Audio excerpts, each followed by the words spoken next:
আসসালামু আলাইকুম রহমতুল্লাহি ওয়া বারাকাতুহু। আজকে ইনশাআল্লাহ আমরা বারজাক দ্য আদার সাইড সিরিজ থেকে আরেকটি নতুন এপিসোড আলোচনা করতে যাচ্ছি ইনশাআল্লাহ।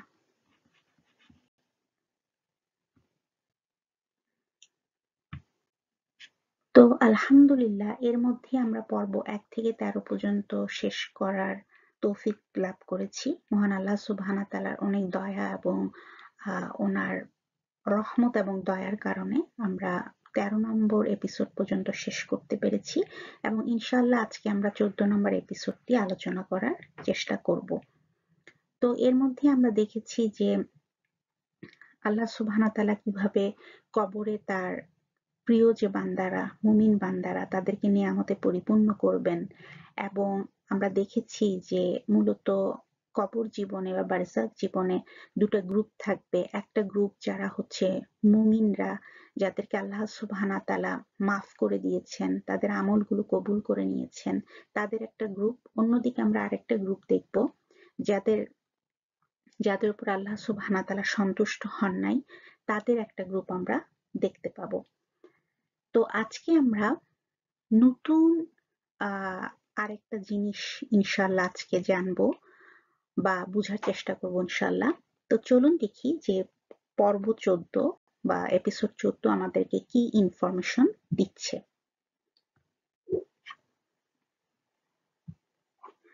আজকের যে এপিসোড পর্ব যে 14, সেখানে বলা হচ্ছে যে যে সমস্ত আমল আমাদেরকে কবরের আযাব থেকে, কবরে যে শাস্তি হবে সেটা থেকে রক্ষা করবে। তো মূলত আমরা দেখলাম যে যারা মুমিন তাদেরকে আল্লাহ সুবহানাহু ওয়া তাআলা ক্ষমা করে দিয়ে কবরে নিয়ামতে পরিপূর্ণ করে দেন। আর আরেক দল যাদেরকে আল্লাহ সুবহানাহু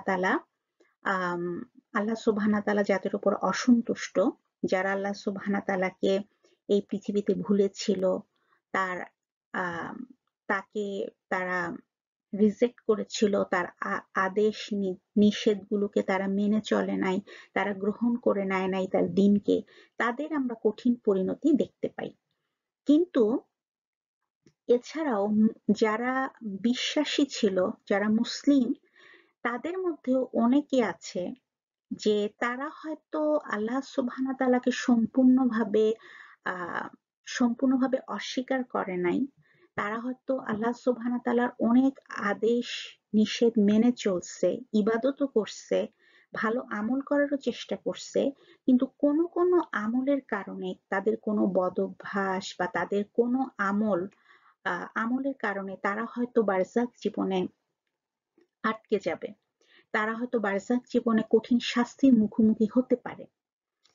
তো সেসব ক্ষেত্রে সেসব বান্দাদের জন্য যে ইনফরমেশনটা জানা খুবই দরকার, সেটা হচ্ছে যে কবরে যদি আযাবের সম্মুখীন হতেই হয়, তাহলে কিভাবে সেটা থেকে পরিত্রাণ পাওয়া যেতে পারে বা কিভাবে সেটার জন্য কবরের যে আযাব থেকে প্রস্তুতি নেওয়ার জন্য আমাদেরকে কি ব্যাপারগুলো জানা দরকার, কোন বিষয়গুলো জানা দরকার, বা কিভাবে আমরা প্রস্তুতি নিব কবরের আযাব থেকে রক্ষা পাওয়ার জন্য, সে সম্পর্কে আসলে আমাদেরকে এই এপিসোডটা ধারণা দেওয়ার চেষ্টা করবে।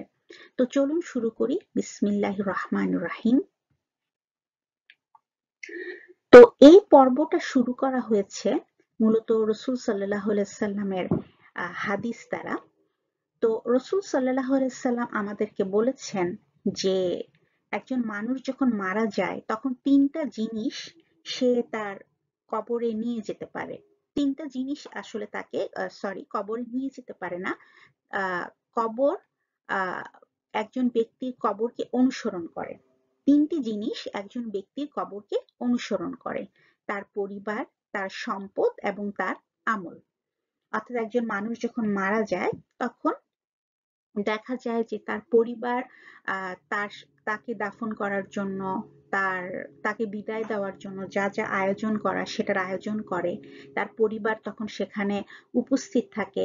এছাড়া তার সম্পদও তখন প্রয়োজন হয়, কারণ পুরো আয়োজনটা করার জন্য কিন্তু তার অর্থের প্রয়োজন হয়। তো বলা হচ্ছে এই তিনটি জিনিস পরিবার, সম্পদ এবং আমল তাকে অনুসরণ করলো কবর পর্যন্ত, কিন্তু এর মধ্যে দুটি জিনিস ফিরে আসবে এবং একটি তার সাথে থাকবে। তার পরিবার এবং সম্পদ ফিরে আসবে, কিন্তু তাদের আমল তাদের সাথে থাকবে। ব্যাপারটা ওই যে বললাম যে পরিবার এবং তার যে সম্পদ সেটা তাকে কবরে শুয়ে দেওয়া পর্যন্তই থাকবে। সম্পদ প্রয়োজন তাকে, তাকে শুয়ে দেওয়ার জন্য, তাকে কবরে দাফন করে রেখে আসার জন্য যে ধরনের আয়োজনগুলো করতে হবে সেটার জন্য সম্পদের প্রয়োজন, এবং তার পরিবারও তাকে দাফন করা পর্যন্ত সেখানে থাকবে, তার জন্য দোয়া করবে, কিন্তু একসময় তাদেরকে ফিরে আসতেই হবে। এজন্যই বলা হচ্ছে পরিবার এবং সম্পদ ফিরে যাবে। তাকে যখন দাফন করা শেষ, সমস্ত আয়োজন সম্পন্ন করা যখন শেষ, তখন আসলে সবাই ফিরে যাবে, কিন্তু সে সময় তার আমল কিন্তু তার সাথেই তার কবরে থেকে গেল। তো এই জিনিসটা জিনিসটাকে আরেকটু ব্যাখ্যা করব আমরা আরেকটা হাদিস দ্বারা, যে হাদিসটা আমাদেরকে আতা ইবনে আসার রাদিয়াল্লাহু আনহু বর্ণনা করছেন, যে একজন ব্যক্তি যখন কবরে জেগে উঠে, যখন দাফন করে সবাই চলে যায়, তার পরিবার পরিজন, একটা পর্যায়ে সে জেগে উঠে, তখন তার যে আমল সে একটা সত্তা হিসাবে তার কাছে আসে, এবং সে তখন তাকে জাগিয়ে তুলে, এবং সেই লোকটা তখন মানে একটু অবাক হয়, অবাক হয়ে জানতে চায় যে আমার পরিবার পরিজন, আমার বাড়ি ঘর এগুলো সব কোথায়। তো তখন সেই ব্যক্তিকে, তখন সেই তার আমল যে একটা সত্তায় পরিণত হয়ে তার কাছে থাকবে বা কাছে আর তখন থাকে, পাশে থাকে, সে তখন তাকে বলে যে তারা সবাই চলে গেছে কিন্তু আমি তোমার সাথে আছি, আমি তোমার সাথে থাকবো।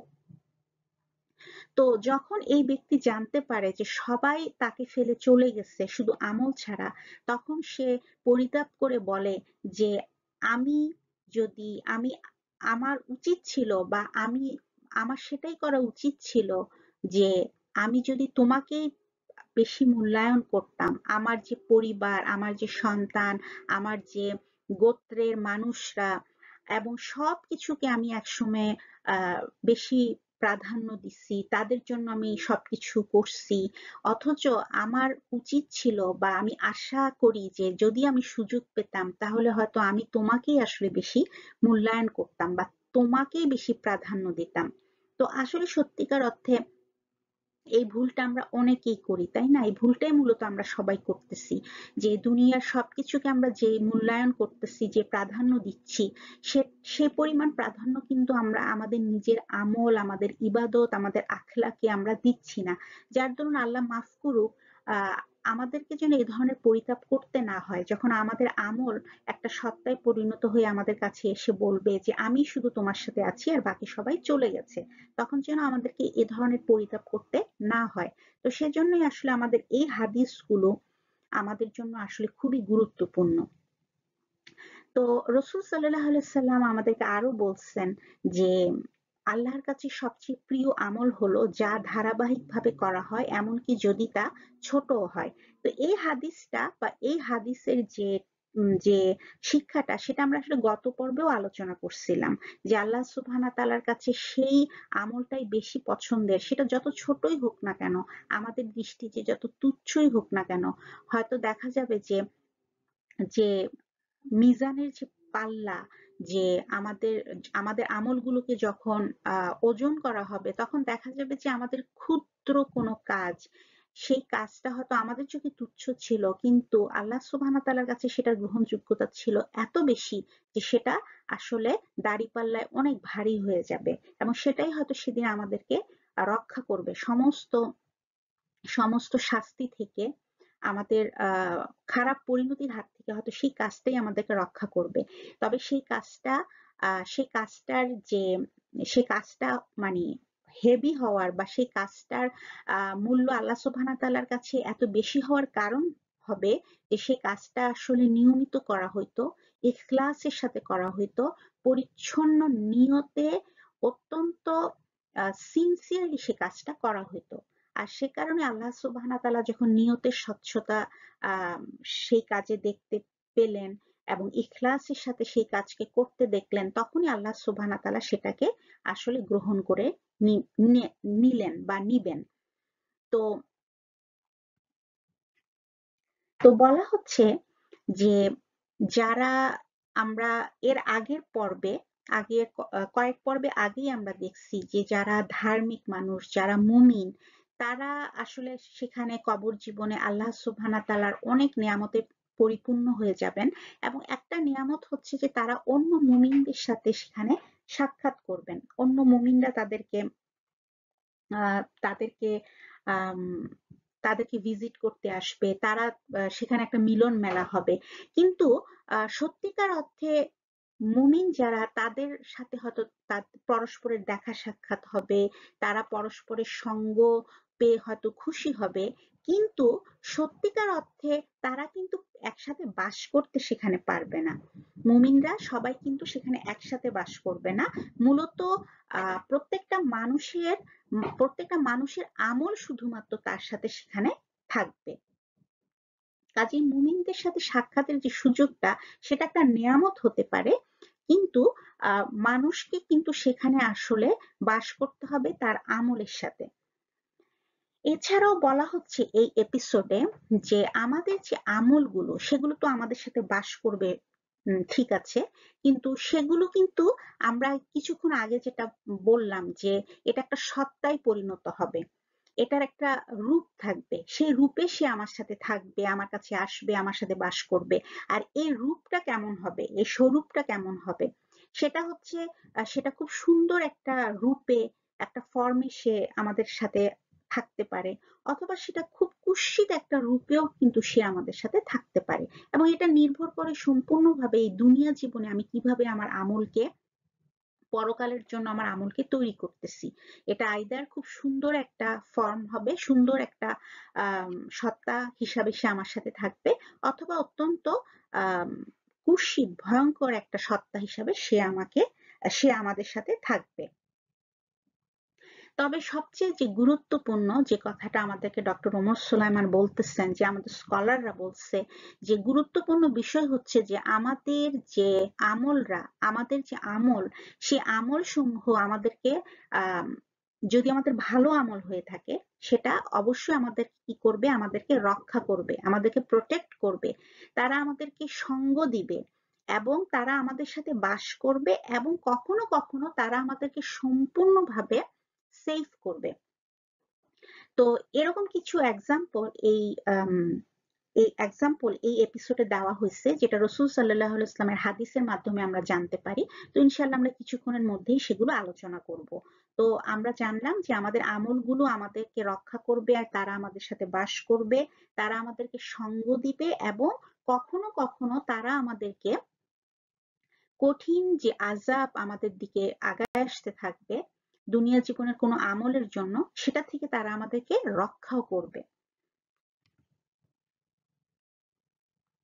তো এখন আমরা এই এপিসোডের যে মূল যে কথাটা, সেটা একটু বুঝার চেষ্টা করি। এখানে বলা হচ্ছে যে দুনিয়াতে আমাদের গুনাহসমূহ আমরা বিভিন্নভাবে মুছে ফেলতে পারি বা রিমুভ করতে পারি, তাই না? যেমন আমাদের হয়তো মনে আছে যে একটা এপিসোডে আমাদেরকে বলা হচ্ছিল যে কিভাবে আমরা প্রতিনিয়ত আমাদের যে গুনাহগুলো হয়ে যাচ্ছে, সেই গুনাহগুলোকে আমরা ধুয়ে মুছে দূর করব। যেমন আমরা যখন প্রতিবার অজু করতে যাই, আমরা যদি সত্যিকার ভাবে, সঠিকভাবে, সঠিক নিয়তে আমরা যদি অজু করি, তাহলে আমাদের গুনাহগুলো আল্লাহ সুবহানাহু ওয়া তাআলা দূর করে দেন। আবার আমরা যখন ঠিকমতো নামাজ পড়ি, আমাদের প্রতিটা রুকু এবং সুজুদের সাথে আমাদের গুনাহগুলো ঝরে পড়ে।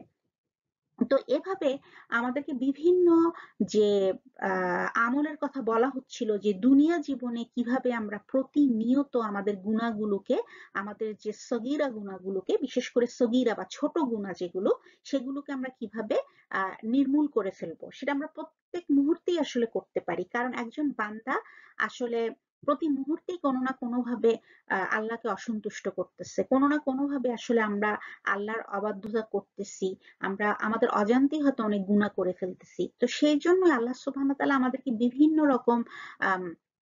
আমাদের জন্য বিভিন্ন রকম সুযোগ করে দিচ্ছেন, যে কিভাবে আমরা প্রতিনিয়ত নিজেদেরকে গুনাহমুক্ত করব। এবং এই গুণাগুলো কিছু কিছু আমল আমরা সেই এপিসোডে দেখছিলাম যে কিছু কিছু আমল এমন যে আমাদেরকে নিষ্পাপ শিশুর মতো করে ফেলবে, যেমন হজ, উমরা ইত্যাদি আমরা জানতে পারছিলাম, তাই না? তো এখন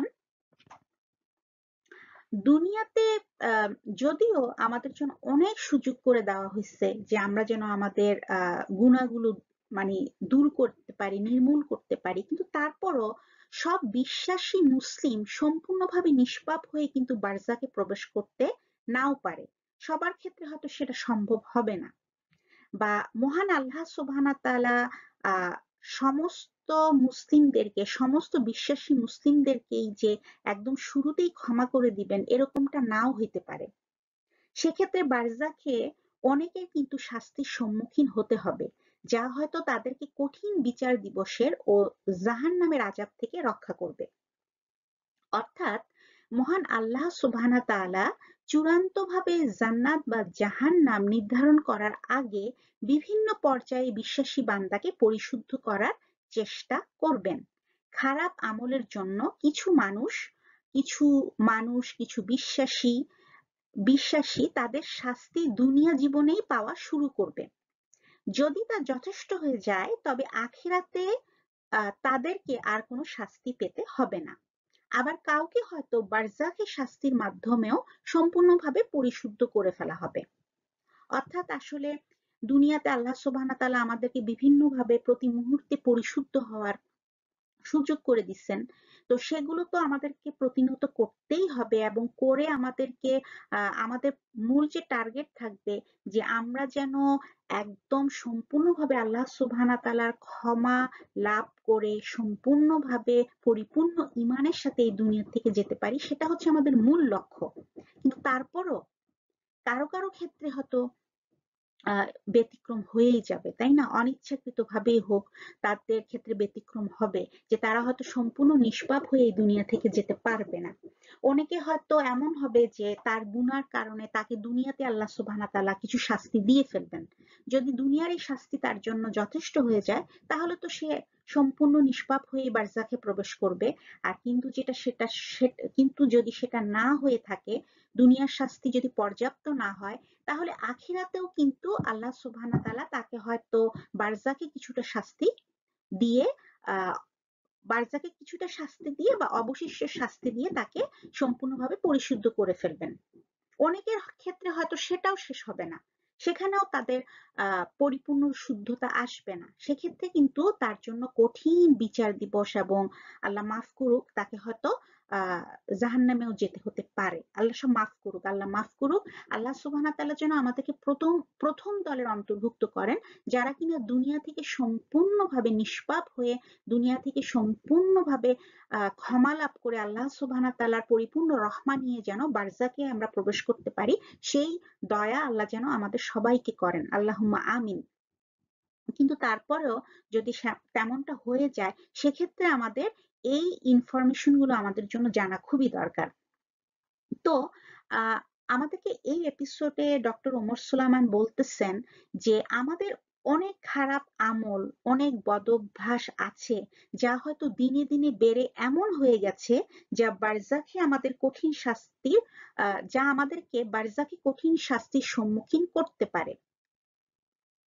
তো আমরা জানি যে হাদিসে সেই সব আমল এবং বদঅভ্যাসের কথা কিন্তু সুস্পষ্টভাবে বর্ণনা করা হয়েছে। এই হাদিসটা যেই অভ্যাসগুলোর কারণে মানুষ বারজাখে শাস্তি পাবে, সেই হাদিসটার কথা আসলে আমাদেরকে সামনের এপিসোড গুলোতে বলা হবে। তো আবার আরেকটা হাদিসে এটাও বর্ণিত হয়েছে যে অনেকে বারজাখের শাস্তির সম্মুখীন হয়েও হয়তো দুনিয়াতে তার কোনো ভালো আমলের জন্য দুনিয়াতে তার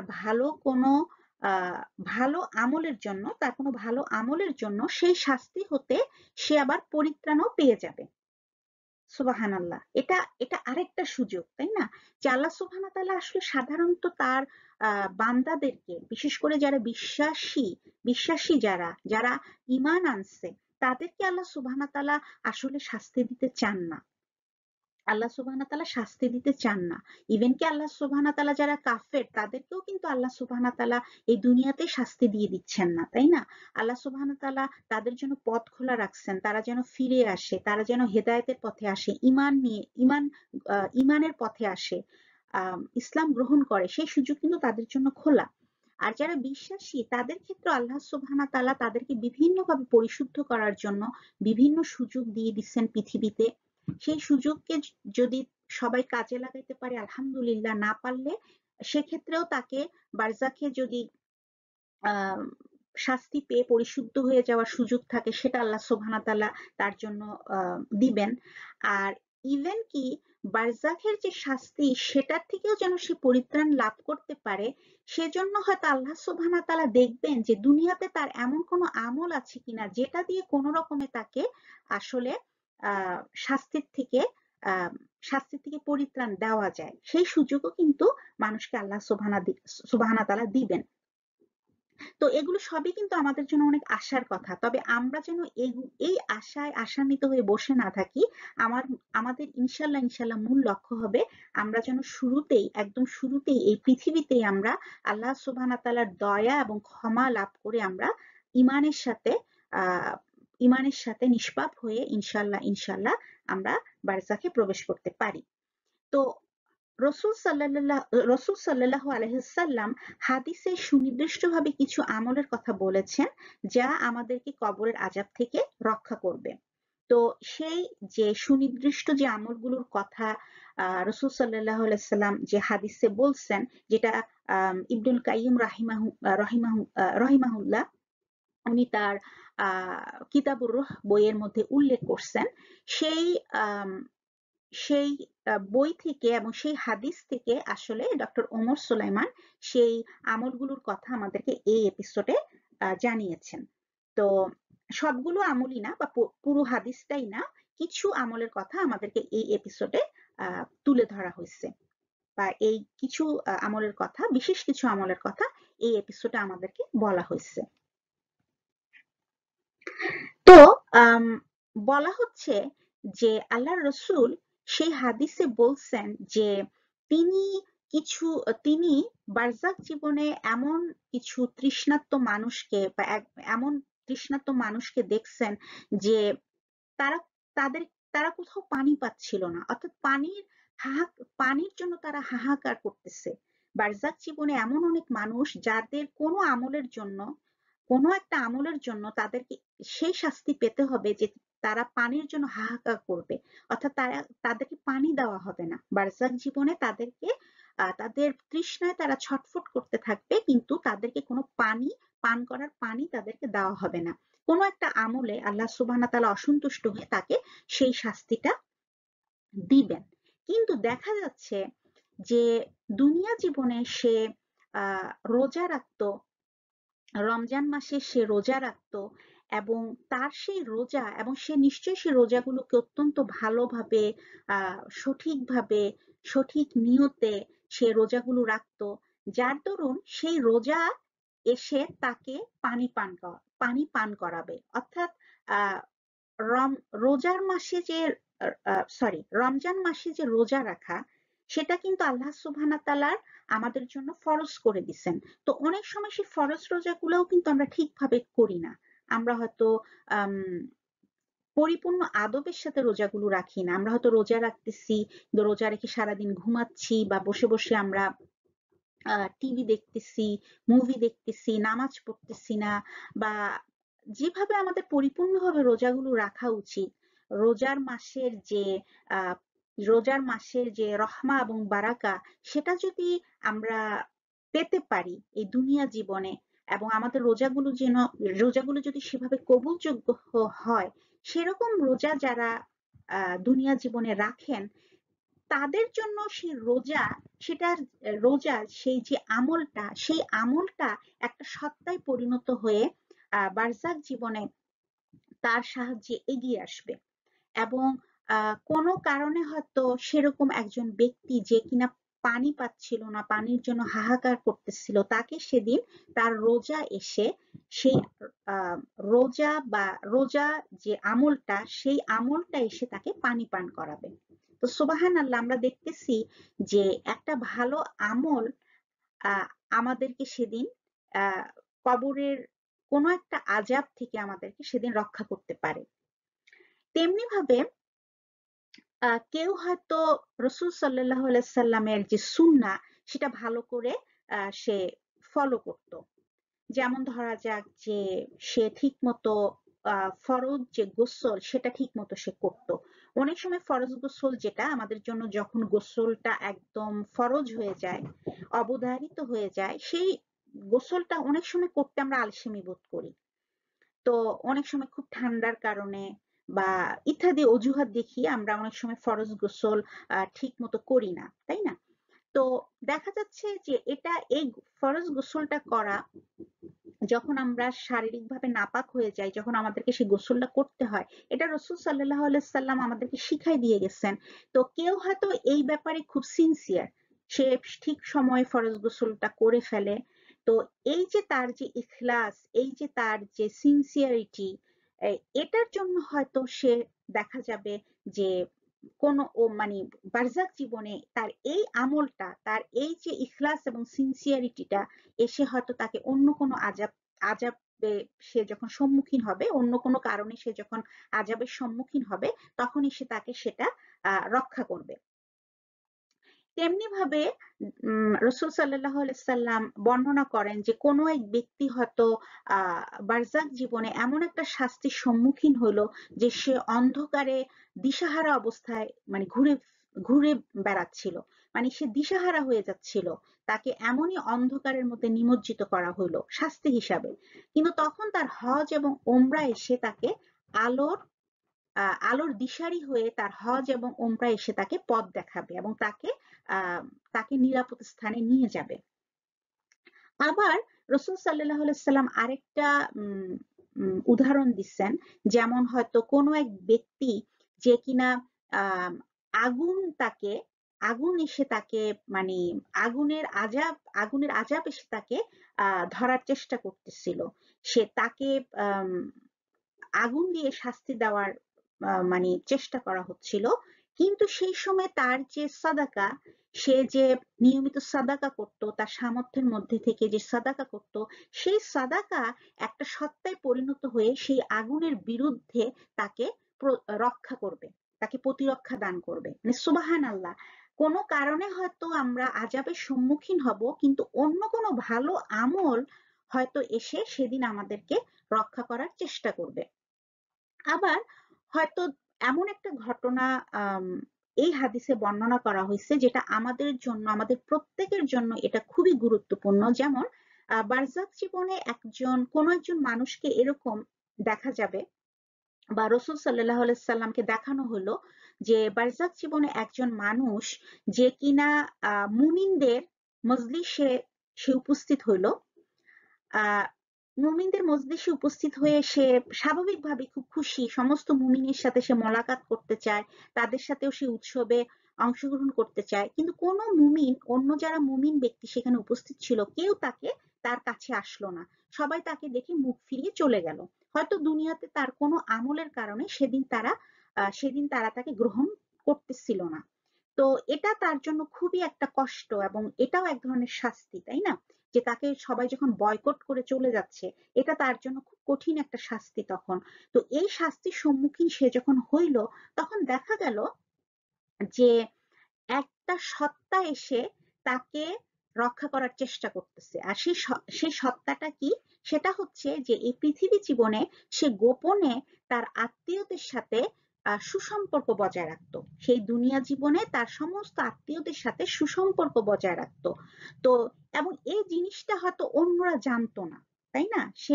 সে খুব সযত্নে, সিনসিয়ারলি, ইখলাসের সাথে সে তার আত্মীয় স্বজনের খোঁজ খবর নিত, তাদের সাথে সুসম্পর্ক বজায় রাখতো।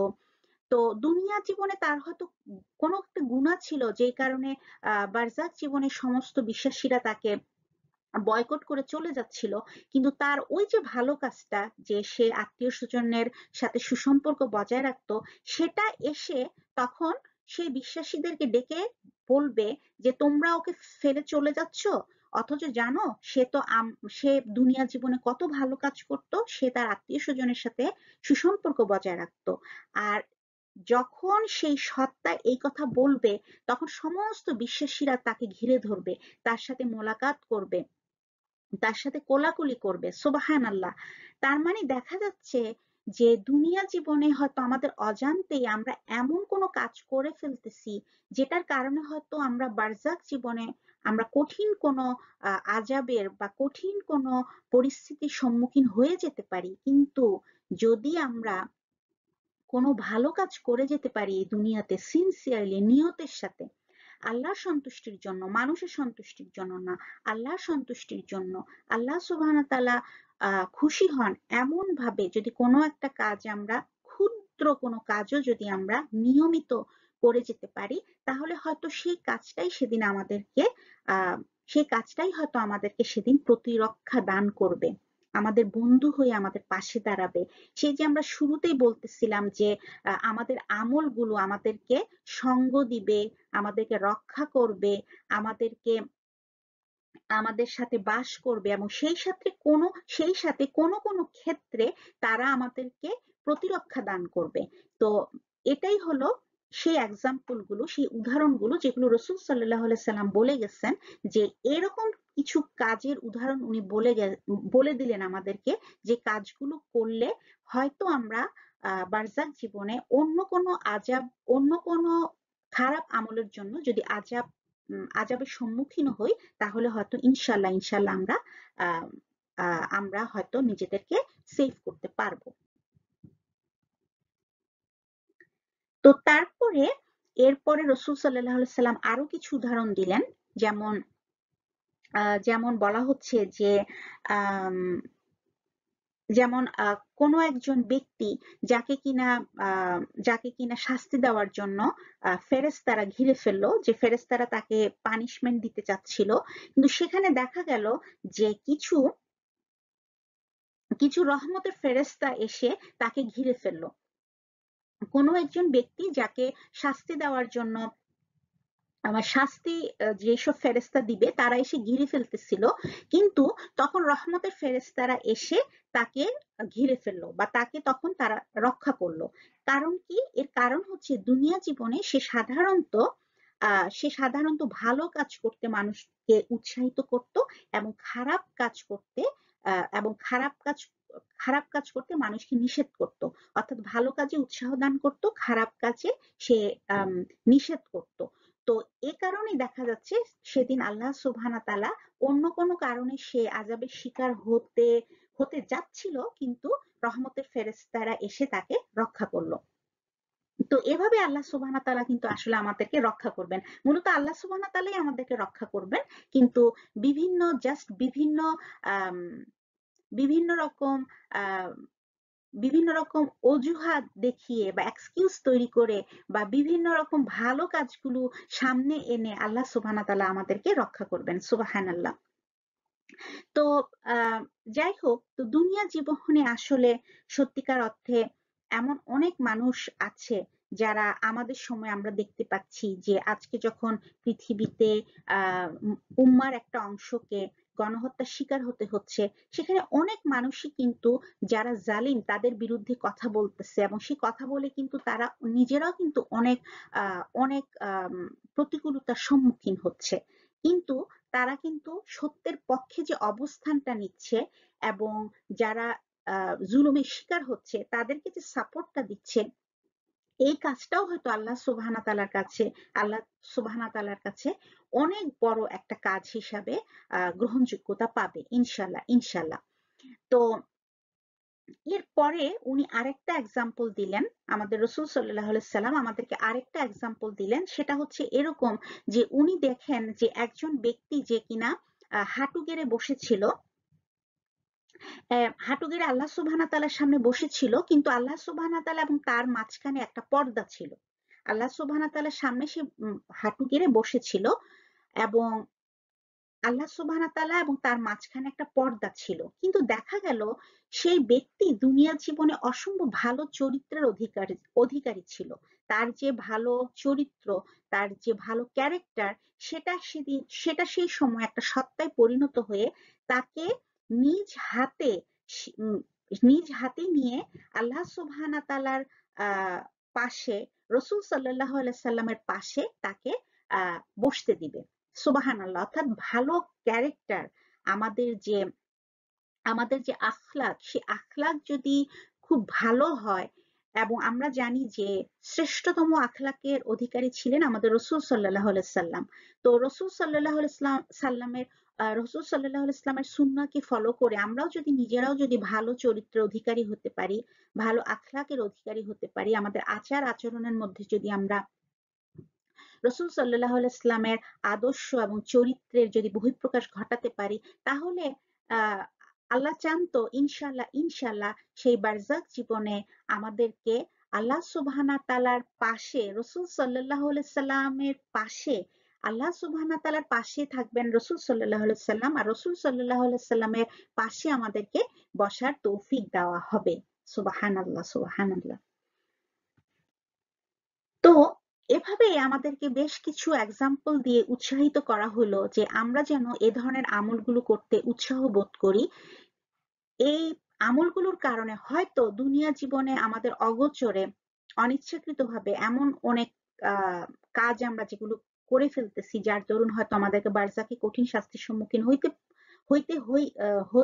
হইতে হতে পারে, সেগুলোর থেকে ইনশাল্লাহ আমরা তখন হয়তো পরিত্রাণ পাবো আমাদের এই ভালো কাজগুলো বা ভালো অভ্যাসগুলো গড়ে তোলার মাধ্যমে, ইনশাল্লাহ ইনশাল্লাহ। তো এছাড়াও এই এপিসোডে আরেকটা কথা বলা হচ্ছে যে এরকম অনেক মানুষ আছে যে যাদের আসলে অনেক ইচ্ছা থাকে ভালো আমল করার, কিন্তু তাদের বাস্তবতা তাদেরকে কিন্তু সেই ভালো কাজটা করার থেকে বিরত রাখে। যেমন ধরা যাক যে অনেক মানুষের হজ এবং ওমরা করার অনেক ইচ্ছা, তাই না? কিন্তু যাদের আর্থিক অবস্থা ভালো না, শারীরিক অবস্থা বা শারীরিক আহ বা আর্থিক সে সামর্থ্য নাই, তারা কিন্তু ইচ্ছা করলেও হজ ওমরা করতে পারতেছে না। তো সেই ক্ষেত্রে আল্লাহ সুবহানাহু তাআলা তাদেরকে বলতেছেন যে আল্লাহ সুবহানাহু তাআলা সব জানেন, যে তারা যে কি ভালো আমল করতে চাচ্ছিল সেটা আল্লাহ সুবহানাহু তাআলা জানেন, কারণ আমাদের প্রত্যেকের অন্তরের খবর আল্লাহ জানেন। তেমনি ভাবে অনেকে হয়তো একটা কাজ করছে, কিন্তু সেই কাজটাকে তার আরো ভালো করে করার ইচ্ছা ছিল বা আরো ভালো করে করার সে আশা পোষণ করে, কিন্তু তারও সেক্ষেত্রে যে বাস্তবতা, সেটা তাকে বিভিন্ন সীমাবদ্ধতার মধ্যে রেখে দেয়, যার দরুন সে সেটা হয়তো সেভাবে করতে পারে না, অথবা সে হয়তো সে সময়টাই আর পেল না, তার মৃত্যু মুহূর্ত চলে আসলো। যেভাবেই হোক, যে কোনো একটা মানুষের হয়তো নিয়ত ছিল একটা ভালো কাজ করার, কিন্তু যে কোনো কারণেই হোক সে এই দুনিয়া জীবনে সেটা সে সম্পূর্ণ করতে পারে নাই, আইদার সে সম্পূর্ণ টোটালি করতে পারে নাই, অথবা সে যেভাবে চাইছিল সেভাবে সে করতে পারে নাই। কিন্তু তার যে খাস নিয়ত ছিল এবং তার যে ইখলাস বা সিনসিয়ারিটি ছিল, সেটা তো আল্লাহ সুবহানাহু তাআলার কাছে লিখা হয়ে গেছে। আর সে কারণে আল্লাহ সুবহানাহু তাআলা কিন্তু সেই কাজকে, তার সেই নিয়ত এবং ইখলাসকে এতটাই গুরুত্ব দিবেন যে তার সেই কাজকে আল্লাহ সুবহানাহু তাআলা এক্সপান্ড করে দিবেন, অর্থাৎ সেটাকে আল্লাহ প্রশস্ত করে দিবেন এবং তাকে অবিশ্বাস্য রকমের রিওয়ার্ড দিয়ে, অবিশ্বাস্য রকমের মানে পুরস্কারে তাকে পুরস্কৃত করবেন। সুবহানাল্লাহ। এছাড়াও আজকের দিনে এমন অনেক মানুষ আছে যে সত্যিকার অর্থে তারা অনেক আমল থেকে বঞ্চিত হয়ে যাচ্ছে, ভালো আমল থেকে বঞ্চিত হয়ে যাচ্ছে, শুধুমাত্র তারা আহ তারা এমন একটা প্রতিকূল অবস্থায় বা প্রতিকূল পরিবেশে বসবাস করতেছে যেখান থেকে তাদেরকে সুযোগই দেওয়া হচ্ছে না। যেমন আমাদের ফিলিস্তিনের ভাই বোনরা, গাজার ভাই বোনরা, তাদেরকে হজ ওমরা করতে যেতে দেওয়া হয় না, তাই না? যারা জালিম তারা তাদেরকে সেখানে অবরুদ্ধ করে রাখছে।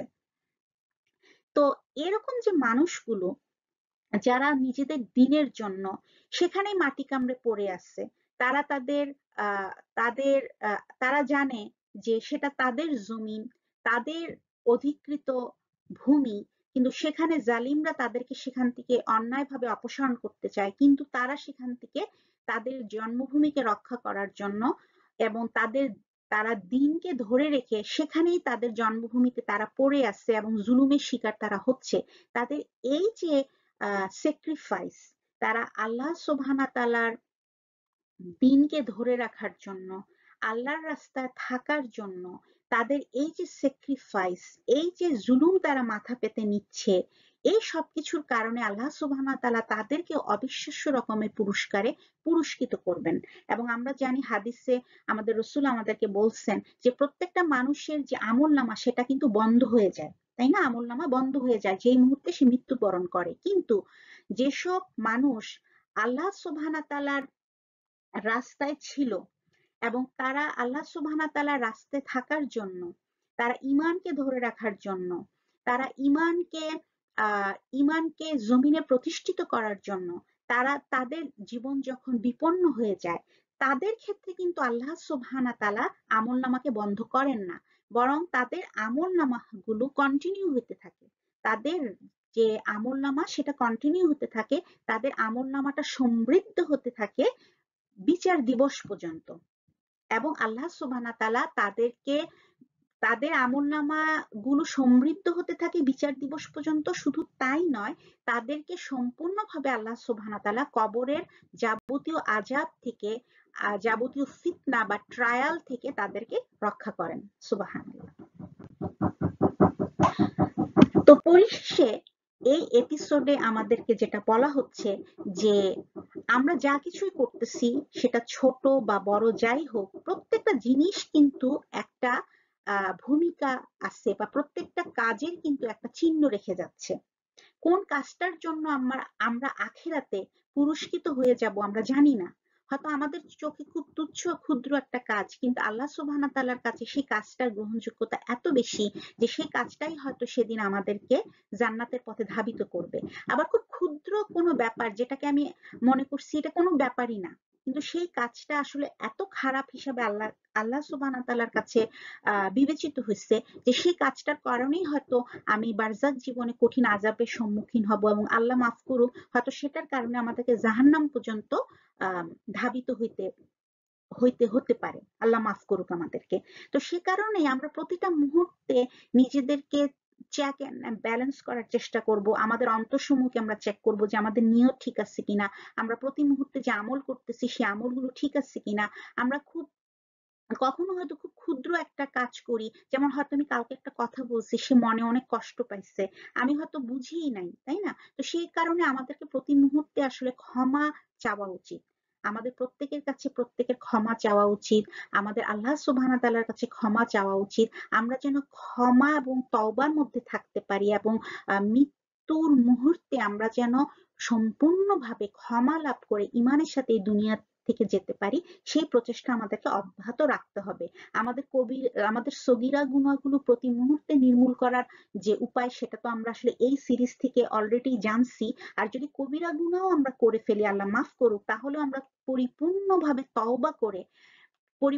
তওবা করে আল্লাহ সুবহানাহু ওয়া তাআলার কাছে তওবা তো করবই, সেই সাথে আমরা প্রচুর ভালো আমল করার চেষ্টা করব, যাতে কিনা ওই খারাপ কাজটা ওই খারাপ কাজটাকে আমরা ভালো কাজ দ্বারা প্রতিস্থাপনের চেষ্টা করব। আর এভাবে সমস্ত প্রচেষ্টা করতে গিয়ে হয়তো আমাদেরকে অনেক কষ্ট করতে হবে। নোট মানে অবশ্যই আমাদেরকে কোনো সন্দেহ নাই যে আমাদেরকে অনেক কষ্ট করতে হবে, ভালো আমল করতে হলে কষ্ট করতে হবে। যদি কোনো কবিরা গুনাহ করে ফেলি তাহলে সেই কবিরা গুনাহ থেকে তওবা করে ফিরে এসে ভালো কাজ করে সেটাকে প্রতিস্থাপনের যে প্রচেষ্টা, এগুলো অনেক কঠিন হবে। কিন্তু তারপরও আমাদেরকে মনে রাখতে হবে যে দুনিয়া জীবনের কোনো কষ্টই আসলে আখিরাতের কষ্টের তুলনায় কিচ্ছু না। আখিরাতের যে শাস্তি, সেই শাস্তির তুলনায় দুনিয়ার কোনো শাস্তি কিন্তু আখিরাতের শাস্তির ধারে কাছেও যেতে পারবে না। কাজে দুনিয়ার কোনো কষ্ট, দুনিয়ার কোনো প্রচেষ্টা আমাদের জন্য কষ্টকর মনে হলেও আমরা শুধুমাত্র আখিরাতে ভালো থাকার জন্য ইনশাল্লাহ সেই প্রচেষ্টাকে অব্যাহত রাখবো। এটাই ছিল মূলত আমাদের এই এপিসোডের মূল মেসেজ। তো আমি আমার যতটুকু বুঝতে পেরেছি আমি বলার চেষ্টা করলাম। যদি আমি ভুল বলে থাকি আল্লাহ সুবহানাহু ওয়া তাআলা আমাকে মাফ করে দিক। আর ইনশাল্লাহ আমাদের প্রত্যেককে আল্লাহ সুবহানাহু ওয়া তাআলা ভালো কাজে লেগে থাকার, ভালো প্রচেষ্টার সাথে সংযুক্ত হওয়ার তৌফিক দান করুন। আল্লাহুম্মা আমিন। সবাই ভালো থাকবেন। সুবহানাকাল্লাহুম্মা বিহামদিকা আশহাদু আল্লা ইলাহা ইল্লা আনতা আস্তাগফিরুকা ওয়া আতুবু ইলাইক।